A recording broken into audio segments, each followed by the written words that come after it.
Garden in the Woods is a 45-acre botanic garden. We have about 3 miles of trails, and when people come they'll see about 1,000 species of native plants. Not all of them are New England natives, maybe half are New England natives, the rest are native to North America. And it's a great place to come to get ideas for your own garden, as well as to learn what you'll see if you just go walking in the woods or fields around your home. This is an umbrella plant because of the way the leaves unfold. You see how it kind of looks like it's flat and they kind of fold down? It actually starts out like a tight little umbrella. And the way the leaves open, it's just like if you were opening an umbrella. Oh, isn't that interesting? One of the things I love to point out to the kids is you can see how some of them are brown, some of the insides, and some of them are yellow. Yeah. And this is the way that the plant tells the bees which flowers still need to be pollinated. Once the pollen has been taken, the inside part of the flower changes color. On some varieties, it turns purple. In the 60s, this property in Framingham became available. The founder of Garden in the Woods, Will Curtis, who had started this garden back in 1931, connected with the New England Wildflower Society and gave Garden in the Woods to the New England Wildflower Society to have as their botanic garden and headquarters. So we've been here ever since. Our mission is to promote and conserve New England's native flora, and Garden in the Woods is our tool to help people learn about native plants and to enjoy them in their garden as well as outside the garden gates, where they really need to continue leading healthy lives.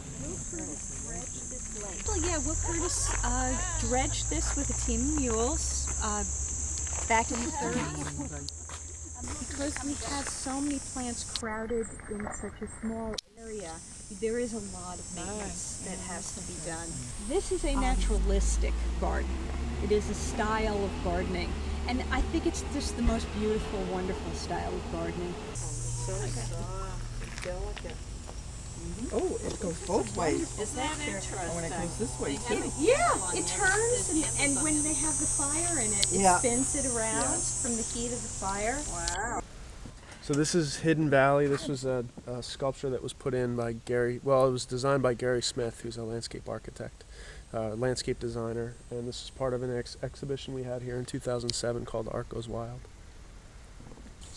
And that's from an exhibit we had here a few years ago called Rock On. Our current sculpture exhibit is called Repurposed, and we challenged members of the New England Sculpture Association to come up with works of art that would show how they could use materials in a repurposed manner. So some of them took metal and formed it into dandelions or wildflowers, or lots of different ways that they found some original material and changed it into something else. This sculpture here, that's part of the exhibit of the reclaimed item. I believe she found the stone in a quarry. It's called the Talisman. This was a juried exhibition.